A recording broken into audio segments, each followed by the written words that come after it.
Hey, we're here. You missed the introduction. Well, welcome to TCS Consulting. My name is Marissa Bludorn. I have with me today Jacqueline Brown of Revolution Ascensions and Robin Hughes of R. Hughes and Associates. And we are here to talk to you about all things pertaining to leadership development, organizational development, and why leaders need to be in the present. And so I want to reintroduce ourselves. It's been a minute since TCS Consulting has been live with you. And I want to reintroduce ourselves. I want to start with Jacqueline Brown, which is a new member of our team, so that she gets a chance to introduce herself and get acquainted with our audience. And then we'll go right on to Robin, who has been here, died on with me since the beginning. And so, Jacqueline, if you would just introduce yourself to our audience.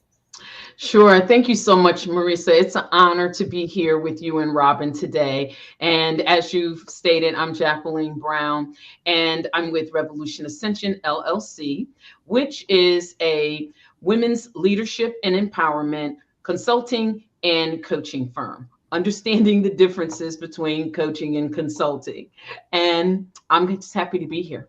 Yeah, it's exciting. It's an exciting time. Robin, you're up. Good morning, everyone. Glad you could be here with us. I'm Robin Hughes from R. Hughes and Associates. I do a little bit of everything, HR background, legal background, and I love helping small businesses become certified as minority and women-owned businesses or disadvantaged business enterprise. We make sure that you're compliant. We definitely work with leadership and make sure that you're able to, as Marissa she always tells you, you have to be ready to pivot. I always say you have to be able to change those gears. Know your audience. It's not a cookie cutter solution. You have to be ready to approach people and meet them at their level in order to really help them out. Yes. We have backstage, and we're going to wait for him to get ready. But another member of our team who's going to be a regular on the show, and his name is Robert Gatewood. His background is in corporate management, executive coaching, marketing. He has his own radio show, but I'll let him introduce himself once he comes live. I'll let him introduce himself, you know, so that he can speak for himself. And here he is. Love it, love it. Robert, you are on with us. I'm so glad you can make it. Good morning. I have a slight delay on my side, so I'm not sure what you're seeing, but I'm not seeing the screen right now. But I'll Okay. move. Can you We see can me? we can hear you very well. So if we could just we stay in that vein, your video will probably line up. I know that that happens with technology. So just introduce yourself to the audience. We're live. Okay, well, thank you. Good to meet everybody this morning. Robin, Marissa, Jacqueline. I'm Robert Gatewood. I'm a business developer by trade. I've been doing this now probably since I can remember. My dad was at a grocery store when I was a kid, son of a sharecropper. Yes, there are people still in our generation who are sons and daughters of sharecroppers. And that's where I got my first underpinning in the business world. My dad got a small business loan through the SBA way back then. And Wow. that entrepreneur bug bit me. Right now, have a company called Gatewood Marketing and Web. Been doing that for 30 years. I spent many years in corporate America as a marketing consultant and business developer. And now I have my company. I also have a radio show on Radio One called The Marketing Pulpit. Comes on every Friday. Matter of fact, I'll be on tomorrow at 10:30 a.m. Been doing that for the last 13 years. And I also I'm a consultant with the Small Business Administration. I help companies in the 8A program. I've written a couple of books, one called Smarter Than the Boss and one called Played in Full. And I'm also an adjunct professor at Prince George's Community College here in the Washington, D.C. area. So, but they all align up with my purpose of helping businesses grow and help people move beyond where they are. And so I didn't pick these positions and titles nilly-willy. They just happen to kind of, when your purpose is lined up, you tend to attract people and positions. And so I'm glad to be here today, and thank you for the invite. Awesome. See why we're all together? Do you see why we're all together? And Robert, we need you. We're trying to make sure that we incorporate diversity here so that folks understand that TCS, R. Hughes and Associates, Revolution Ascension, we understand that we actually have a reach into the men's area and helping them and inspiring them. And so we want to make sure that it's understood that diversity is the beautiful thing. We both help each other. And I remember early on when I was looking for a coach and all that other good stuff, they spoke about how you have to stay with one gender. Well, when I introduced that to my audience, the men had a connection because I'm fiery, I am very straightforward. And full of energy. And the guys were like, you cannot take that from us. We need that inspiration too. And so we kind of, when we allow it, we complement each other. And so I think that all voices need to be at the table to just increase the opportunity of growth for us as leaders, in our community, as well as in our organizations, and as well as in our own lives, in the lives of our family and our children. And so we're talking about leadership today. And today we're focusing on the most important thing is to be able to pivot during these times. And so we know that change is the most challenging thing for just people in general, not let alone leadership, right? And so we want to talk to the audience and those leaders out there that are listening in or chiming in or come across this video and say, who are those folks talking? Who are they and what are they talking about? What are some of the challenges and some of the words of wisdom that you can give leaders in times of pivot? Because now we're pivoting too. Leaders are now faced within organizations and even as entrepreneurs and CEOs of our own businesses, workforce management, right? We're looking at workforce management. We're looking at outsourcing. We're looking at any kind of subordinate, recruitment, right? And so many people want to work remotely. And one of the biggest things that organizations are faced with today is getting them back into the office, right? Now they're getting them back into the office. And I was listening this morning on the news in regards to Twitter and how they're getting ready to lay off. We're looking at also the recession, so to speak, that's coming up. What advice do you have for leadership in the sense of, and I'll start with you, Robert. What advice do you have for leadership in regards to preparing for such change on so many different levels? Thanks again. I heard somebody say earlier that it's not a cookie cutter solution, and this applies to leadership as well. It's not a one size fit all. And what I've learned over the years in dealing with a myriad of different types of clients is that the closer you are to the smaller your organization, the closer you are down to the ground and where the work gets done. Mhm. And so many people are using that. They're using a cookie cutter approach. And many small organizations don't have the luxury of bringing in those middle managers. And so they have to be more diverse in their skill level. And that's where a lot of them have gone awry. They're trying to follow the model of these large organizations. And it's really sent many of them off the cliff. So it is important to be able to pivot and be more flexible and take an approach that you have to learn about your organization. If you're a small company, you have to learn how to wear multiple hats. And you have to learn to lead by doing. Now, if you get up to scale, if you like Elon Musk or some of these other guys, heck, all you need is a few $1 billion and you can buy anybody you want to do those jobs. But particularly now during the pandemic and this lockdown, we found that we have to be able to be very diverse in our approach to business. Flexibility is really what's ruling the day right now. Yes. Many companies that were suffered is because they weren't able to pivot. They weren't able to adjust. They were locked into that mindset that it's going to be this way always. And many have come with a rude awakening. So pivot I think, is a very key word, flexibility and staying grounded. You have to stay grounded, particularly small companies. You don't have the luxury of being like Elon Musk. You can't go buy a spaceship and bring in thousands of managers. You have to learn that trade and you have to be flexible and be able to roll up your sleeves and get this work done yourself. Because sometimes you're all you have. Yeah, you are. And I'm glad that you say that and that's why I, mentioned also that CEOs that we have to, we have to deal with that as well. And so one of the things that's really, really major and what I'm capturing and just hearing your response is an identity crisis. So when you are always trying to stick with a model, it's because you don't know yourself. You as a leader have to know yourself. You have to you have to know yourself well enough to trust your instincts and go with your heart and your gut, right? And so you said direct access, that's leader member exchange, right? Connectivity. You need to connect with your people. That's the humanistic part of it.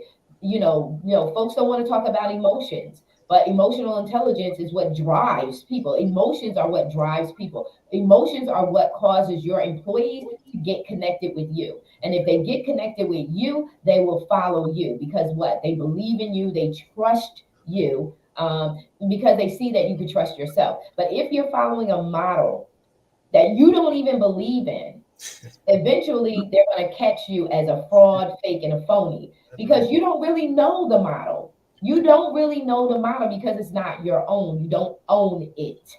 That's why own it is own it, because it's about knowing your stuff and really know thyself well enough. And that's how you can make that organic, and then that's how you can weather the storm. That's your foundation. So I want Robin and Jacqueline to kind of chime in on the pivot, and also what they're thinking about these times, what we're coming up with the possible layoffs, which I can't understand.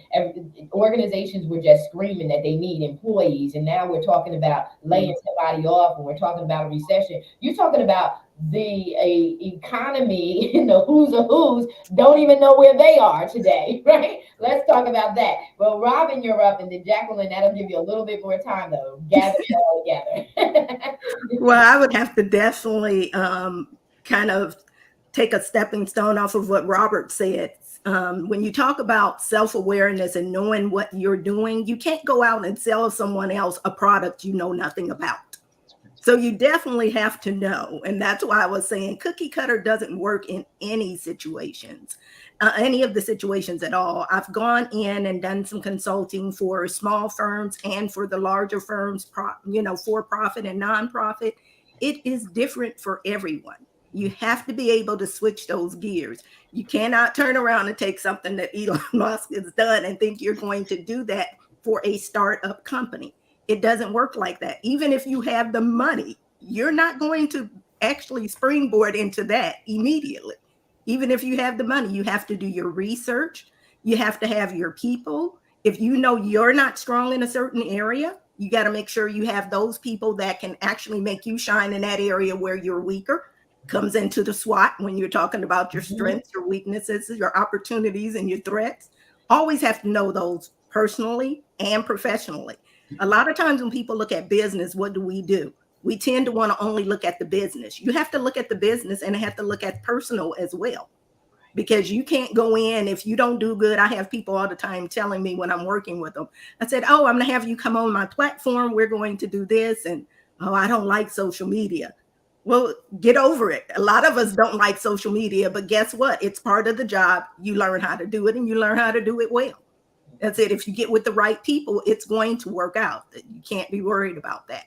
In today's economy, I have to, it's interesting that all these jobs were plentiful, is what everyone was saying. And now all of a sudden, all these layoffs, which tells us we're not getting the right information. And people are just selling people that, they're drinking the Kool-Aid, as that old saying goes. It's been like that all along, and people just don't want to basically own up to it. They don't want to own it. They want to basically sell us something that is not real. Mm-hmm. And if you don't really do your own homework and stop trying to take everyone else's model and make it fit into, how they say, taking that circle and trying to fit it into that square peg. That doesn't work. That doesn't work. And the thing is, you got to make sure you want to be unique anyway. I tell people, I don't follow what other people. It's good if you can take something from someone else so you don't have to recreate the wheel, but you also want to be able to mold it into what's good for you and what makes you shine. I can't be Jacqueline. I can't be Robert. I can't be Marissa. I have to be Robin. So at the end of the day, even though you shine, I can't turn around and do that like you do it. We all do it in a different way. And that's why we're all here together. So we can definitely get that out to the audience and anyone that needs that, so they can see we can do it from all of these standpoints. and you can just utilize everyone in that skill set. Mm-hmm. Mm-hmm. Awesome. You know, it's with Elon Musk, we don't always know the backdrop story. So he was struggling financially too. Like, Mhm. like people don't just show up with big money. That's not the norm, right? Because that's why they're the elite. They're the exception and not the rule, right? So we don't always get the backdrop of how people had to go through some dusty, not so proudful moments in their life. They had to go through. He failed at a lot of stuff, and that folks Mhm. don't know about that. And they don't want to talk about that. We don't want to talk about all the stuff that gets you dirty. We just want to talk about the glory, but we don't want to go through your story. We don't want to hear all of that stuff. We want to know that you just did it really quick. And Right. so, establishing yourself, establishing relationships along the way, that's what leverages you to be able to make such moves at that level as well. And so, Jacqueline, you are up. Let's hear what's going on in your mind. I love what both Robert and Robin have spoken. And when we talk about pivoting, within that pivot, what's crucial is making sure that we remain relevant. The world is rapidly changing, and we have to remain relevant because what if you pivot, but in that pivot, you're not relevant to what's happening right now? So that's so important for leaders, business owners to really understand and ask the question, are you relevant in these times? And then when we talk about making sure that we believe in what it is that we're doing or we're selling or we're involved in, that becomes really important because your authenticity as a leader or even as a human being, it will become stifled. It will all of a sudden sort of dissipate because you've ingrained yourself in something that you're not in alignment with and you don't have a connection with. So that's really, really important. And there are times when we may be the person that is over here in one bowl by ourselves and everybody else is going in the opposite direction. Know within yourself, and Marissa, you said know thyself, and that's powerful because there will become times when you will not walk with everyone else. And we have to have enough confidence and the knowing of ourselves that it's okay not to be with the herds.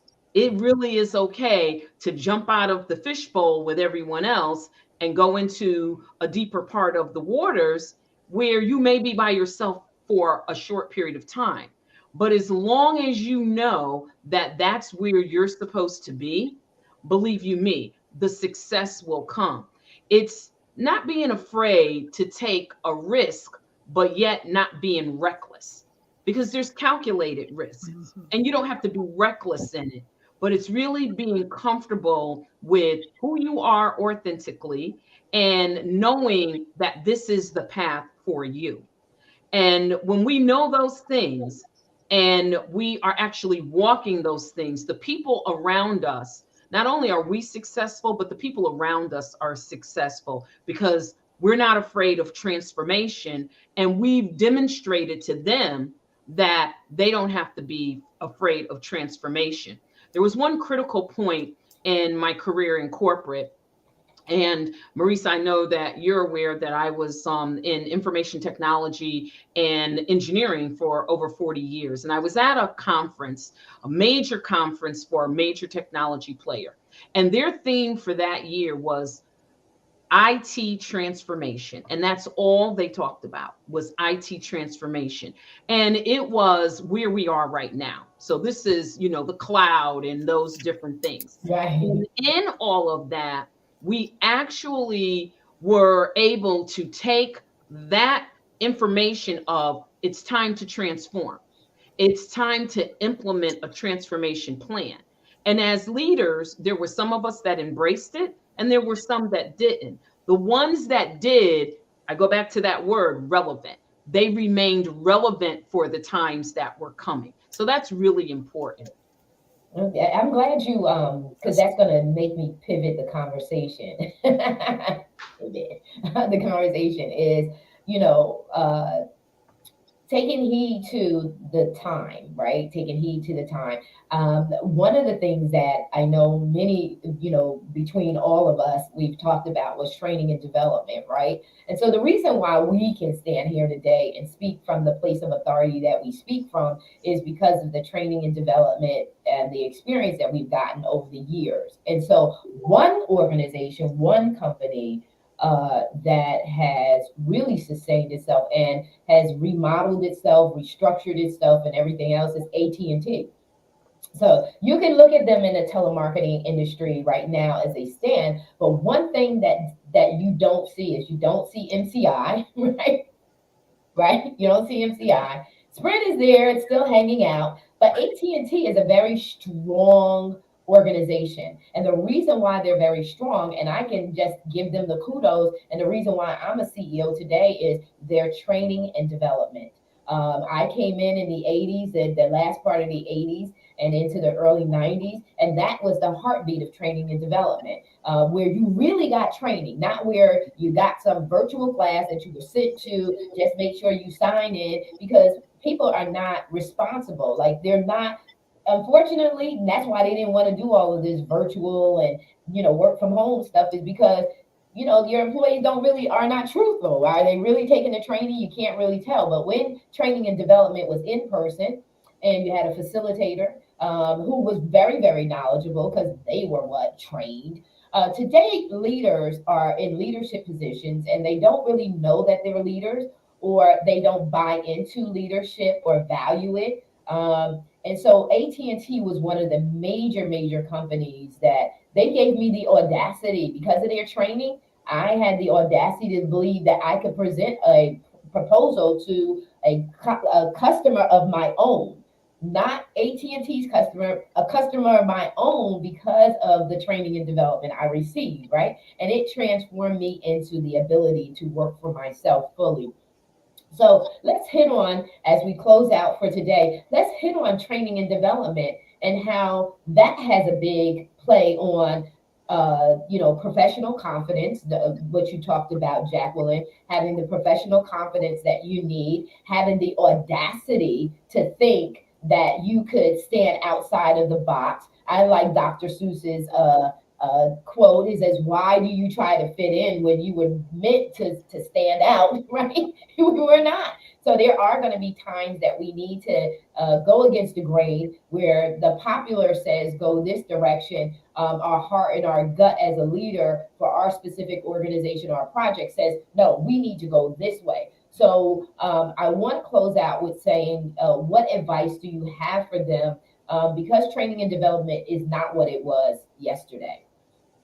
What advice do you have for them to develop that authenticity, to stop performing? Because what we're seeing is performance. We're not seeing organic, we're not seeing authentic, we're seeing performers. Because the model says do this and you don't feel it, you just perform the acts, as opposed to it being driven by true authenticity and true experience in competency. And so again, I'll start with Robert. Give him some advice on how to own it. Like, how do you step out of performing and really get your hands rolled up, get dirty, and get connected with your role as a leader, not only in an organization, but as we talk about a lot in entrepreneurship and CEOship? Well, thank you. That's a great question. I was smiling as Jacqueline was speaking about being relevant, and it tells a quick story. When I was approached by a contract with the federal government, and she said, "I need somebody with your skills to work on this project." And I'm thinking she wanted all my marketing. I've been in marketing since Buck was a calf, and so I'm putting my chest out, beating my chest, talking about all this marketing experience I had. But she had seen one little line in my resume, in my vitae, about technology. She said, "Oh, I mean, it's really like a footnote." Like, wait a minute, I am a master marketer. What about all this marketing, the MBA? She didn't give one hoot about that. She said, do you know anything about IT technology? I'm like, yeah, I studied in the school and I worked with it in my client, and with some of my clients, but that's not. So I had to zip my lip because I'm still trying to push this marketing on her. She wanted somebody with a technology background. She liked the marketing, but the blend of the two made me relevant and gave me a unique selling position. So what I've been telling people, even my daughter who she's an attorney now, I told her when she was a child, I said, I don't care what you become in this world. You can be as creative and you can be as unique as you want to, but there's certain things that are foundational. And in this day and age, technology is one of those foundational aspects that should be part of everybody's life. You go to the mechanic now to get your darn engine worked on. They have to have the technology working. So I would say to this, and I could give up 100 things, but the thing that I think is at the top of the list, and so I thank Jacqueline for bringing that up, is that if you're not relevant, even in your field, you can have as many degrees as you want to, but you have to be relevant to what's going on in today's society. And that was a lesson, that was an eye-opener for me. And the older I was, and this is we talking about just about 8 years ago, and I'm still learning that you can't stick your chest out and say, look, I'm this and I'm that, but you're not relevant. So Right. I think that's the lesson for everybody to take from this discussion today. Yes, yes, yes. Relevance is key. And keeping yourself, and we talked about this before we went live, was keeping yourself fresh, right? So don't get stuck in being the same. Always be open to personal, professional, and business development. Always be open to, to learning. Don't ever feel like you've arrived. And so we're going to pivot over to Robin to share in her perspective of what leaders can do to stay relevant and get that training and development outside of the workplace. Yes, I would have to definitely agree with both Robert and Jacqueline on that. If you're not relevant, you're going to go by the wayside. There's no way for you to keep doing it. And I have to kind of laugh with what Robert was saying, because you'll think someone else is looking at you for something else. And I do the same thing because I'm finishing up my dissertation, my PhD in industrial and organizational psychology. I have a very vast background in HR and law, and I've worked a lot with multi-million-dollar construction companies. And I was approached to go into this organization recently, and they were having some issues with EEOC and LGBTQ plus and some other things. And so I go in to work with them thinking I'm working more on the legal side and making sure HR compliance is in place. And then they say, oh, okay, the attorney that was supposed to do the DEI training for us isn't available. Can you put together a presentation and train over 150 people in 2 days? And so on one hand, sometimes you look at it and say, some people don't want you there and they'll kind of try to set you up for failure. And I kind of laughed about it. And I was like, no, but the devil is alive. We're not going to do this. We're going to show them how it's done. And I always say the self-awareness is very important. Always know yourself, but don't try to do what everyone else is doing it. Do it your way. I always say I'm unapologetically authentic, and you have to be true to yourself. So I'm a lifelong learner. I tout that all the time. You can never learn enough. Even when I have 5 degrees, doesn't matter. At the end of the day, I'm still going to learn. I still can do a certification that is definitely in line with the field that I'm in. And you always, like Robert said, you're always looking at things. You don't just haphazardly go in and select something. My mom teases me and tells me all the time, she said, I listen to you and get a headache. I don't even understand how you do all that stuff. I'd be out of my mind trying to figure out, because I had a portion of time when I was a professor, but I was also in school. So it's like, okay, how do you know if you're supposed to be going up to the podium to speak, or if you're supposed to be sitting out there in the audience with the other students? And I said, that's how you have to have you go in and you make sure that your schedule is on point and you do it, you make sure you're on that path you need to be on to be able to deliver. Yeah. You have to be able to be willing. I had an attorney tell me that, oh, I don't want to take any more classes or do this. I've gone to school. And I said, well, you're doing yourself a disservice and your clients. because at the end of the day, laws are always changing, things are always changing, and we have to be prepared. So as a leader, as a developer of leaders, I say you always have to have that open mind. Don't think you know everything, and don't always be the smartest person in the room, because if you're always the smartest person in the room, you're not going to learn anything. I learned something from everyone at every level. It doesn't matter what title. I tell people sometimes I love to take the titles and throw them out the window, because titles do not earn you that respect. What you do and when you know your stuff is what earns you that respect. And people reach out to you for things you don't even know they're reaching out to you for. So all I can say is we need to keep doing what we're doing, because evidently somebody's hearing it, even though sometimes we think they're not. No. And I said, you're a leader, whether you believe it or not, whether you want to be or you don't want to be. Someone is always watching you. They're watching how you interact with others. They're watching on how you respond to crises, and they're adapting to your methodology. And you don't even know it. People will love you from a distance and never tell you they've learned so much from you. That's why we have to be cognizant that we are, especially at a certain age in your life, have younger people, or you have your peers, they are gleaning from you. And so you want to be conscious of what you display for people to replicate, right? You want to make sure that they're replicating the right thing that's going to be beneficial to them. And so Jacqueline, you are up. You got to come off mute. Didn't realize I had. We do it all the time, don't we?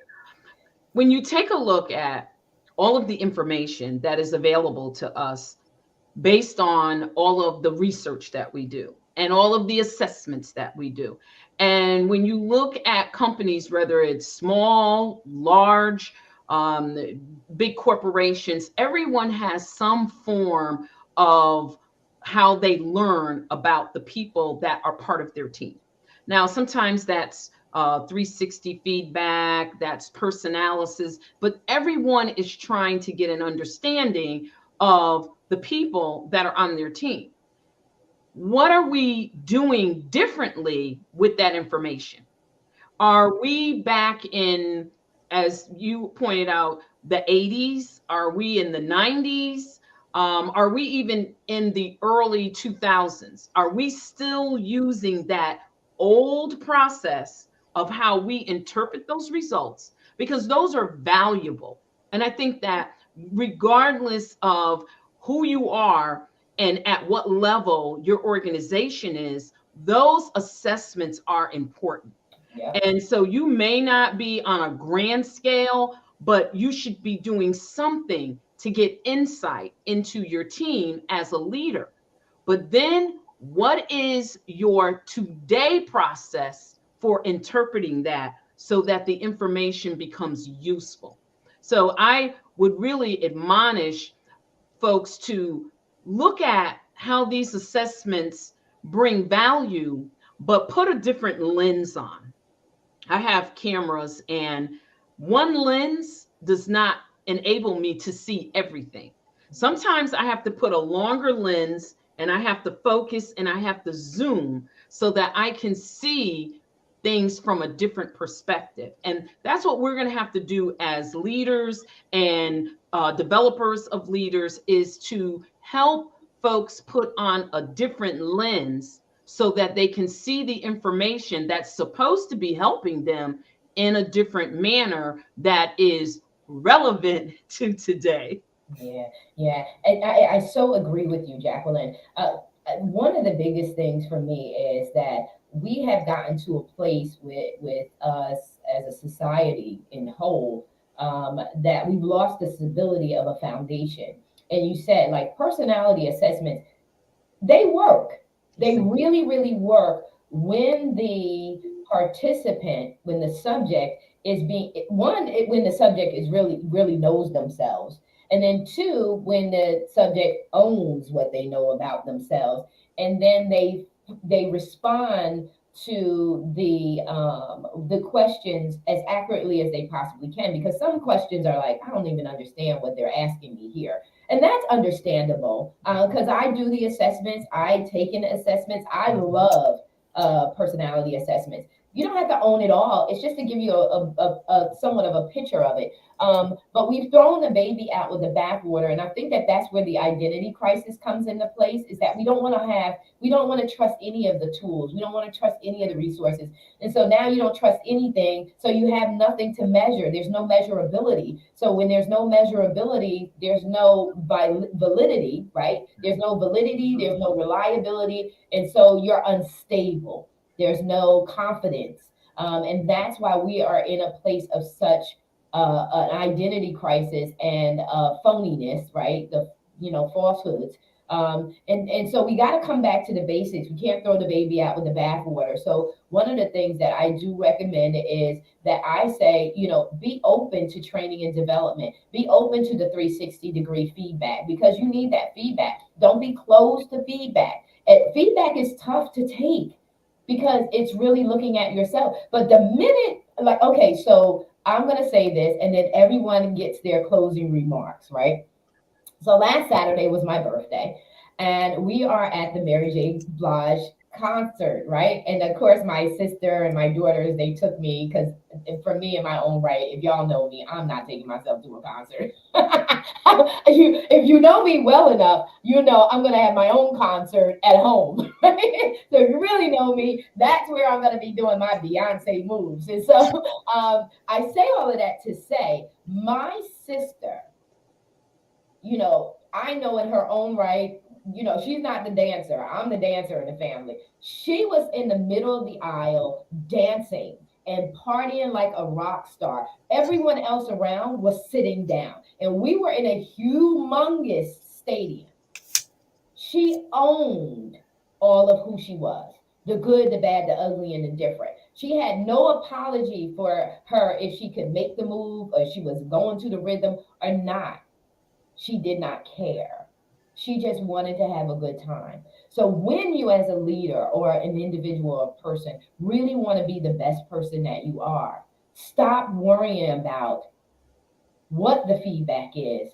Start valuing what the feedback is and start applying it to your life so that you can feel better about yourself, so that when you get ready to make decisions, you can trust your decisions because now you're authentic. You're not worrying about who you're impressing. You're not worrying about who doesn't like you or what so and so said. You own who you are. And that feedback is designed to help you to see all of the good that you bring to the table. So stop pushing away the feedback. Open yourself up and become vulnerable because those who are most vulnerable are the strongest. Because we ain't worried about crying. We ain't worried about our hair being a mess. We worried about getting the job done. We ain't worried about that. We're not worried about how well we showed up. We're looking at, did we show up? And did we show up with our best intentions at hand? And so, Robert, I'm going to let you start with your closing remarks about pivoting, about being open to developing, and just, bringing it all together for those who are in leadership for themselves. Because one thing I always say, one variable that never changes in your life is you. You are the one thing, no matter where you go, no matter what company you are in, what relationship you're in, you are always there, and you're the one that can be controlled. You can control yourself. And so speak to that, Robert, in regards to personal, professional, business development. Well, I have a client, Neely Fuller Jr. He's 94 years old, and he opens every show. We produce his show every Tuesday at 9 o'clock. And he opens every show by the host asking him, how is he doing? And he says, I'm still learning. He's been saying that in his entire life. And so that's something I've adopted. I learned from that experience with this client who wanted to be on this contract. And I adopted, you're never too old to learn, you're never too young to teach. So I think everybody should embrace that as we go forward, and that keeps you relevant. And just close out, I would say I do have my show on the Marketing Pulpit. Just go to marketingpulpit.com every week, and you can get right there on Radio 1 at 10:30 every Friday. And just come in, make your comments. Each one of you are invited to come in and join the show. Make your comments. I think you need to spread this information that you shared with this audience today. I'd be glad to bring each one of you on as a guest to bring it to another platform. Yes. So thank you again for having me on the show today. Oh my God, yes, we could not have it. And we're looking forward to you being just a regular on when your schedule lets you, avails you to be here. We want to have your perspective, and we want to go into the marketing. We want to go into your area of expertise and really dive in and let our audience just glean from that. And so I will be with you moving forward these Fridays, just chiming in, listening in, and gleaning from you as well. And so I just put that down. I said, block out your time. so I can glean. And so, Robin, you're up. What are your closing comments? And also let the people, just like Robert did, let the people know how they can connect with you. Yes, and like I said, I'm a lifelong learner, and I tell everybody you have to be willing to learn something new. I learn something new every single day. But I also know that actually when anything that you do, the key components of being able to be successful are going to be communication. Effective communication is one of the key components. And I hear people all the time say communication is key. No, communication is not key. The reason I say it's not, it's one of the components. You have to have effective communication, and you have to have comprehension for it to be successful. I can be here all day long and talk to you till you're blue in the face, but if you do not interpret things the way I am saying them, you'll be totally lost. So at the end of the day, you have to have the effective communication and comprehension as the components to be successful with anything that you do. So that comes back to being self-aware, knowing your audience. Just like we say, everything's not cookie cutter. You have to go in and be able to pivot and adjust to your audience, to whatever client you're working with, because it's not going to be the same. Always be open to learn other things, even when you're at a certain level in your career. As leaders, we have to be willing to go out there and take the certifications or do other things and be able to pivot in case somebody needs. How many times have we had to do things impromptu? I'm sure very, very often. A lot of times we don't get a chance to go in and rehearse or do anything. It's just like all of a sudden somebody's there and they say, oh, I need you for this. And next thing you know, because I've put together events and been out in the audience, and all of a sudden they're saying, oh, we have Robin Hughes here with us today. Okay, I'm thinking, well, why are you calling on me? I'm just sitting in the audience. But we always have a response, and we're going to think before we speak, and we're still prepared, even though we did not get a chance to do all the stuff to prepare. Yeah. So I would say, just again, always be unapologetically authentic. Be yourself. Be a lifelong learner, even though doesn't matter your age. At the end of the day, I love that 94. And he said, and I'll probably be doing the same thing, saying I always say I'm a lifelong learner. My professors always laugh and say, oh, I really love that. And I said, oh, believe me, it's true. It is true. Do the assessments. Make sure that you are definitely paying attention to it, and be willing to roll your sleeves up and get in there and help out. Know when to delegate. Delegation is very important. You can't take on the world by yourself. Can't do it by yourself. And it's a key to know how to do that needs analysis too. What you said too is very important, was effective communication. I really love that. Jacqueline, you're up. I'll piggyback off of that. Very often we can be right, but we're not effective. So one key thing, don't be focused on, well, I know I'm right. You can be right, but ask yourself, are you effective?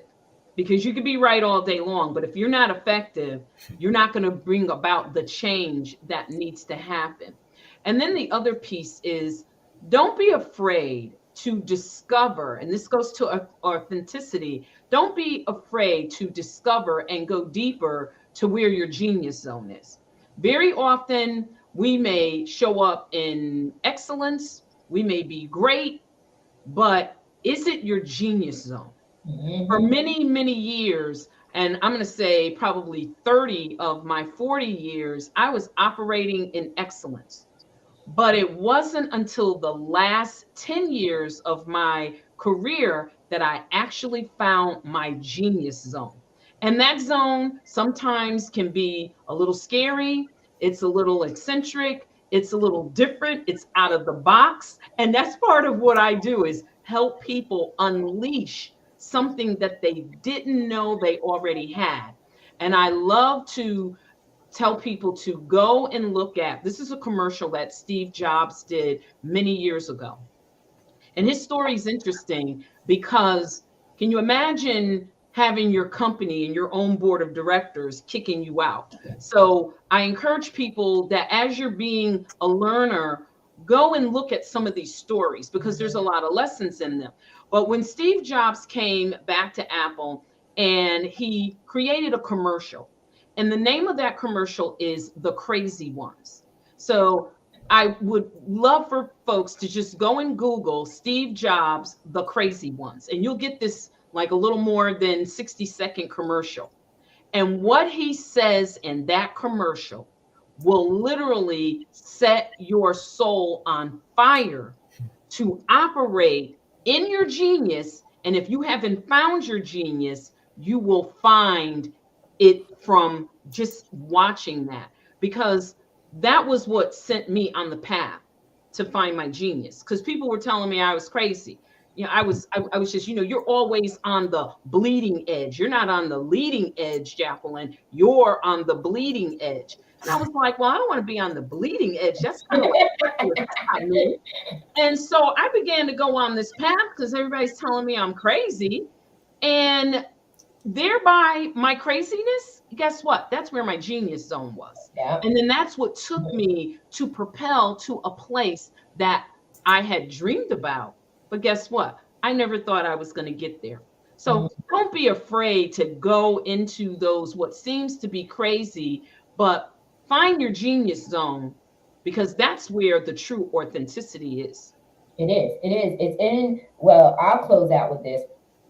And I'll say this, and Robin, you've already been in audience with me saying it. I'll say it over and over again. Maslow's hierarchy of needs. At the fourth level, you want to conform. You just want everybody to accept you, everybody to love you. You want to fit in. But like I said earlier, when Dr. Seuss said, why are you trying to fit in when you were meant to stand out? So stop going quietly into the night, conforming to everyone else. Get authentic, the real authentic, not what they're trending, not what they're saying today. Love yourself, all of it, the good, the bad, the ugly. Own it. And so TCS stands for Take Center Stage. But that was the beginning of my journey. How me owning it came to be was I had to embrace it. I had to stop being safe for other people. I wasn't being safe for me because I already knew me. I had to stop being safe for everybody else who could not handle the volume in which God had put in me. But if you can't handle it, you're not for me. That's it. It's okay. It's good because there's a gazillion billion people out there that you may be better for, right? So take center stage and own it. You can't get up on the runway and walk that catwalk if you don't own it. You got to settle within yourself that you are yourself.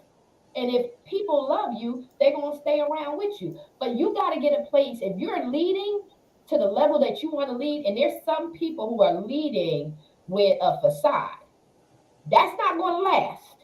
Okay? That's why you stressed out. That's why you sick, and all this other stuff.